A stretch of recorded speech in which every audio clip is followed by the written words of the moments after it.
Ok, donc un autre essai pour les vrais débutants, toujours sur ce rythme shuffle. On va regarder ce qu'on peut faire avec la main gauche. Vous remarquerez d'ailleurs que c'est vraiment difficile de tenir ce rythme fixe tout en parlant en même temps. Mais en même temps, ça me fait un petit exercice et j'y arrive pas.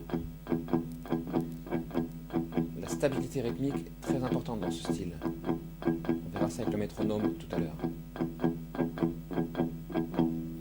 Donc je parlais de la main gauche, donc en fait l'idée c'est que on va prendre avec l'index ici, on va appuyer à la deuxième case, en faire une note qui s'appelle le Si sur la deuxième corde la plus grosse, la corde de La, et on va jouer en même temps cette grosse corde à vide, la corde de Mi, et les deux grosses cordes en fait, en même temps, toujours sur le même rythme. 1, 2, 3, 4.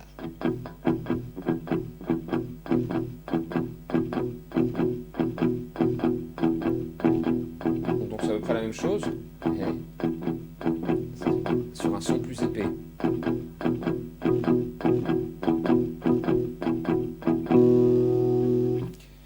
Une petite variation.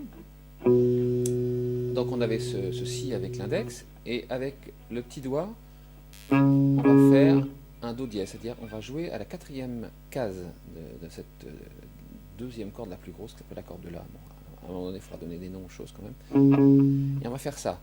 1, et 2, et 3, et 2, et 1, et 2, et 3, et 4, et 1, et 2, et 3, et 4, et...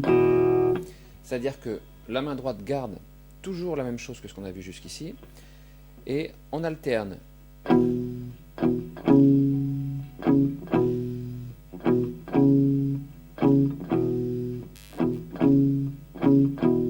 Une fois l'index, une fois l'auriculaire, avec toujours cet étouffement de la naissance de la corde au fond de la paume. Donc en fait on entend que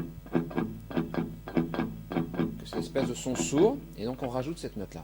1, 2, 3, 4, et 1, et 2, et 3, et 4, et 1, et 2, et 3, et 4, et 1, et 2, et 3. Donc on a ici un premier groove qui peut être sympa. 1, 2, 3, 4.